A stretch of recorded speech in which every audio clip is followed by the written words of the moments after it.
Hello दोस्तों। स्वागत है आप सभी का मेरे चैनल सच एंड सीन में। उत्तर कोरिया ये वो देश है जो दुनिया के नक्शे पर मौजूद तो है, लेकिन उसकी असली तस्वीर किसी ने नहीं देखी। एक ऐसी जमीन जो सैकड़ों नियमों, रहस्यों और डर के साए में जीती है, जहां सूरज उगने से लेकर उसके डूबने तक हर इंसान की सांस तक पर सरकार का हक होता है। ये कहानी किसी काल्पनिक राज्य की नहीं, बल्कि उस जगह की है जहां इंसान को इंसान मानना अपराध है, जहां मुस्कुराना भी सजा दिला सकता है। कहा जाता है कि उत्तर कोरिया में 34 ऐसे नियम हैं जो किसी भी बाहरी व्यक्ति को पागल कर सकते हैं।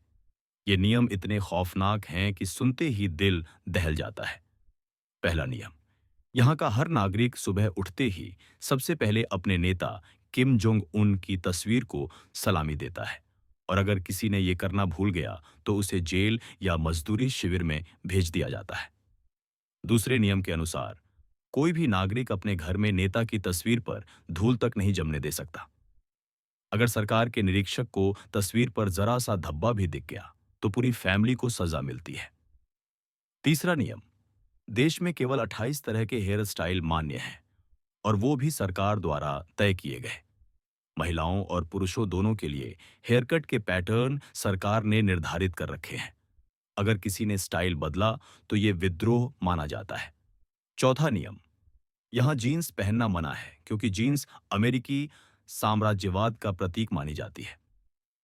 पांचवा, रेडियो और टीवी केवल सरकारी चैनल दिखाते हैं।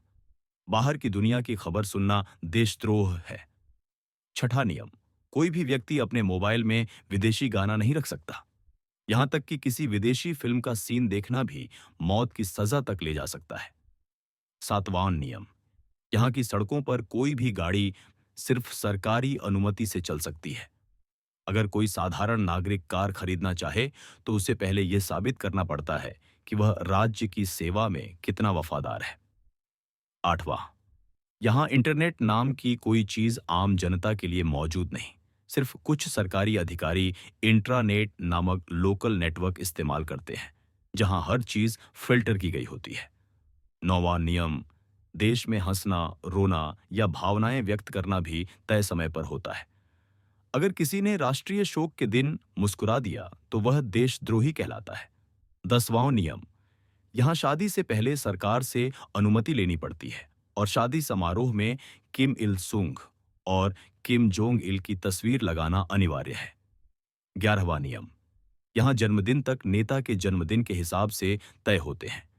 किसी बच्चे का जन्म अगर नेता की मौत के दिन हुआ हो तो उसे अशुभ माना जाता है।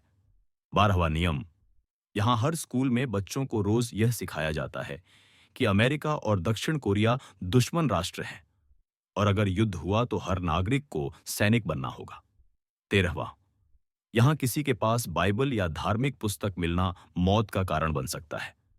धर्म सिर्फ किम वंश है। 14वां नियम, यहाँ महिलाओं को जीन्स या मिनी स्कर्ट पहनने की मनाही है, और उन्हें हमेशा नेता की तय की हुई वर्दी जैसी ड्रेस पहननी होती है।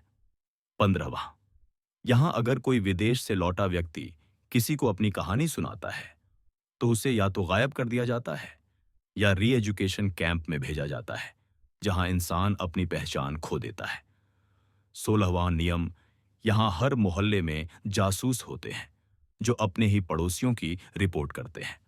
अगर किसी 17वां, यहाँ बच्चों को अपने माता पिता से पहले नेता का नाम लेना सिखाया। 18वां नियम, देश के नक्शे या तस्वीरें बिना सरकारी अनुमति के खींचना अपराध है। 19वां, यहाँ पर्यटकों को भी केवल गाइड के साथ चलने की अनुमति होती है। अगर कोई 1 इंच भी अपने रास्ते से हट जाए तो उसे तुरंत हिरासत में ले लिया जाता है। 20वां, यहाँ संगीत भी सिर्फ नेता की प्रशंसा में बनाया जा सकता है। कोई भी स्वतंत्र कला या कविता राज्य विरोध मानी जाती है। 21वां नियम, यहाँ के नागरिकों को 3 वर्गों में बांटा गया है: वफादार, संदेहास्पद और शत्रु। अगर किसी के दादा या परदादा ने भी सरकार की आलोचना की थी तो उसका पोता भी शत्रु वर्ग में गिना जाता है।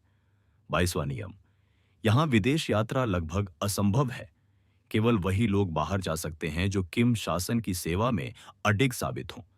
23वां नियम, यहाँ शिक्षा सिर्फ किम परिवार की। 24वां नियम, यहाँ कोई भी विदेशी किताब, मूवी या गाना मौत का सामान है। 25वां नियम, यहाँ हर नागरिक का घर समय समय पर जांचा जाता है कि कहीं उसने गुप्त रूप से कुछ विदेशी तो नहीं रखा। 26वां नियम, यहाँ की जेलें सबसे भयानक हैं। कहा जाता है कि कैदियों को वहां भूखा रखा जाता है और कई बार जानवरों की तरह इस्तेमाल किया जाता है। 27वां, यहां अगर किसी व्यक्ति का रिश्ता विदेश में किसी से है तो उसकी निगरानी बढ़ा दी जाती है। 28वां, यहाँ के नागरिकों को ये तक नहीं पता कि दुनिया में इंटरनेट क्या होता है या हॉलीवुड कहाँ है। उन तक वही सच पहुंचता है जो सरकार चाहती है। 29वां, यहाँ हर इमारत में स्पीकर लगे होते हैं जो दिन भर नेता के भाषण सुनाते हैं। अगर कोई उन्हें बंद कर दे तो यह अपराध है। 30वां नियम, यहाँ की सीमाओं पर सैकड़ों माइनें लगी हैं ताकि कोई भाग न सके। जो भागने की कोशिश करते हैं उन्हें गोली मार दी जाती है या पकड़कर जेल में डाल दिया जाता है। 31वां, यहाँ के नागरिकों को यह विश्वास दिलाया जाता है कि बाहर की दुनिया नर्क है और केवल उत्तर कोरिया ही स्वर्ग है। 32वां, यहाँ टीवी पर सिर्फ वही दिखाया जाता है जो नेता चाहता है। 33वां, यहाँ प्रेम विवाह करना लगभग असंभव है क्योंकि सरकार तय करती है कि कौन किससे शादी करेगा। और 34वां, यहाँ मौत तक की खबर सरकार से मंजूरी लेकर दी जाती है। अगर कोई मर जाए और उसकी मृत्यु की सूचना बिना अनुमति के दी जाए तो परिवार सजा पाता है। ये 34 नियम उस देश की सच्चाई हैं जो दुनिया से कटा हुआ है लेकिन अंदर से सड़ रहा है। कहा जाता है कि रात के सन्नाटे में जब कोई नागरिक अपने कमरे की खिड़की खोलता है तो उसे हवा के साथ कोई आवाज सुनाई देती है, जैसे कोई कह रहा हो लीडर सर्वशक्तिमान है। वहां कोई सपना नहीं, कोई आजादी नहीं, सिर्फ डर है जो जन्म से लेकर मौत तक हर इंसान की रगों में दौड़ता है। और शायद यही वजह है कि उत्तर कोरिया अब केवल एक देश नहीं बल्कि एक जीवित भयावह प्रयोगशाला बन चुका है जहां इंसानियत हर दिन दम तोड़ती है।